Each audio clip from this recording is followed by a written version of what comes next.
Assalamualaikum warahmatullahi wabarakatuh. Selamat pagi, semangat pagi. Selamat datang kembali di pembelajaran ekonomi. Oke, hari ini kita akan mempelajari tentang akuntansi sebagai sistem informasi jilid 2. Apa yang akan kita pelajari hari ini? Yang akan kita pelajari hari ini adalah tentang prinsip akuntansi, bidang-bidang akuntansi, profesi akuntansi, dan etika profesi akuntansi. Oke, kita langsung saja ke prinsip akuntansi. Nah, prinsip akuntansi yang pertama adalah prinsip biaya historis.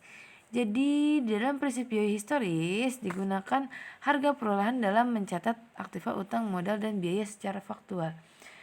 Apa maksudnya? Jadi, harga perolehan itu adalah biaya yang dikeluarkan untuk memperoleh barang tersebut.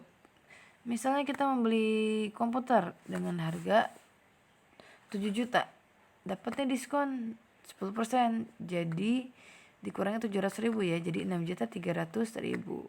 Ada biaya kirim 50.000, maka harga perolehannya adalah harga barang setelah didiskon ditambah dengan biaya kirim, yaitu 6.350.000.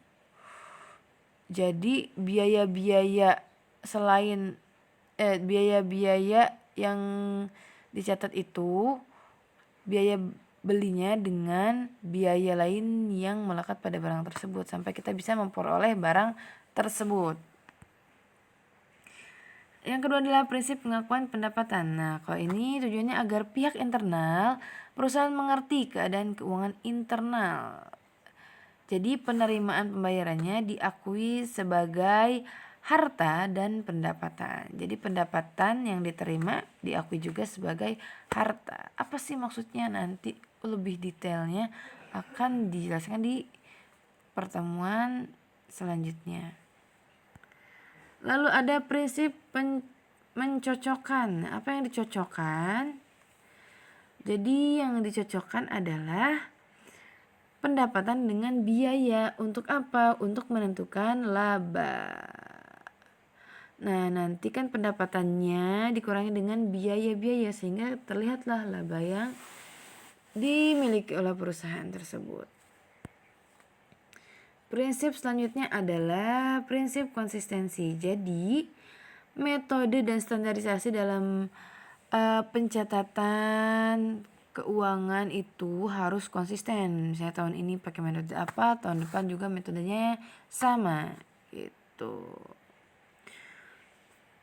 Selanjutnya adalah prinsip pengungkapan secara lengkap. Jelas ya, kalau misalnya laporan keuangan itu harus lengkap supaya pihak-pihak yang berkepentingan dapat mengetahui kondisi perusahaan secara real. Kalau misalnya tidak lengkap bisa-bisa menyesatkan. Selanjutnya adalah bidang-bidang akuntansi. Yang pertama adalah akuntansi keuangan. Apa tugas akuntansi di bidang keuangan? Yaitu dia berhubungan dengan pencatatan transaksi keuangan perusahaan. Nah, lalu kalau akuntansi manajemen itu dia khusus membantu pihak internal perusahaan dalam menentukan kebijakan. Jadi ini bukan yang menentukan kebijakan, tapi dia memberikan data kepada pihak manajemen sebagai bahan untuk menentukan arah kebijakan. Kalau akuntansi biaya, dia untuk pencatatan biaya produksi suatu barang. Jadi ini menekankan pada analisis perencanaan, penetapan, dan pengendalian atas biaya produksi sesuatu barang supaya proses produksinya bisa lebih efisien. Lalu yang selanjutnya adalah akuntansi pemeriksaan. Jelas ya kalau ini memeriksa ya, pemeriksaan laporan keuangan supaya mengetahui apakah laporan tersebut benar atau tidak, apakah sudah sesuai, supaya bisa terjaga kebenarannya dan dapat dipertanggungjawabkan. Selanjutnya adalah akuntansi perpajakan. Nah, kalau ini jelas sekali dari namanya, berhubungan dengan pajak yang berlaku. Lalu akuntansi anggaran itu dia fokus pada penyusunan rencana keuangan perusahaan untuk jangka waktu tertentu di masa yang akan datang. Selanjutnya kita akan mempelajari tentang profesi akuntansi. Yang pertama ada yang namanya akuntan internal. Kalau akuntan internal dia bekerja di perusahaan. Jadi tugasnya mencatat setiap transaksi keuangan dan menyusun laporan keuangan perusahaan. Dia bekerja di situ dan digaji secara rutin ya. Yang kedua adalah akuntan publik. Kalau ini dia profesinya bersifat independen. Dia tidak terikat dengan perusahaan manapun. Jadi nanti biasanya ada perusahaan yang datang ke kantor akuntan publik untuk meminta bantuan konsultasi keuangan atau penghitungan pajak atau pembuatan laporan secara independen. Jadi nanti baru dibayar. Jadi dia tidak seperti akuntan internal ya. Jadi dia bisa menerima permintaan dari perusahaan manapun. Yang selanjutnya adalah akuntan pemerintah. Kalau ini jelas dari namanya, dia bekerja di lembaga pemerintah seperti BPK nih, Badan Pengawas Keuangan maksudnya. Lalu yang terakhir yang paling kalian sering ketemu itu adalah akuntan pendidik. Nah, dia ini bertugas dalam mendidik di bidang akuntansi. Ini guru ya. Dia juga bertugas dalam melakukan penelitian dan pengembangan di bidang akuntansi.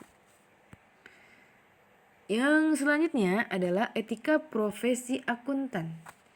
Yang pertama itu tanggung jawab profesi. Jadi sebagai akuntan itu harus menggunakan pertimbangan moral dan profesional dalam semua kegiatan yang dilakukannya. Jadi profesinya itu harus dapat dipertanggungjawabkan.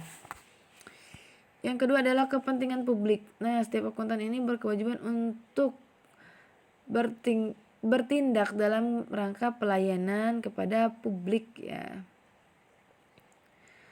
Lalu yang ketiga adalah integritas. Nah, integritas ini untuk memelihara dan meningkatkan kepercayaan publik, akuntan ini harus memenuhi tanggung jawab profesionalnya dengan integritas setinggi mungkin dan bersungguh-sungguh dalam mengemban profesi akuntansi. Kalau yang keempat adalah objektivitas, yaitu setiap akuntan harus menjaga objektivitasnya. Jadi dia tidak boleh bekerja untuk kepentingan pihak tertentu. Dia harus bebas dari benturan kepentingan. Jadi harus netral ya, jadi objektif. Lalu kompetensi dan kehati-hatian. Nah, setiap akuntan harus melaksanakan jasa profesionalnya dengan kehati-hatian, kompetensi dan ketekunan serta mempunyai kewajiban untuk mempertahankan pengetahuan dan keterampilan profesional pada tingkat yang diperlukan. Oke, sekian untuk hari ini. Terima kasih. Tetap semangat. Assalamualaikum warahmatullahi wabarakatuh.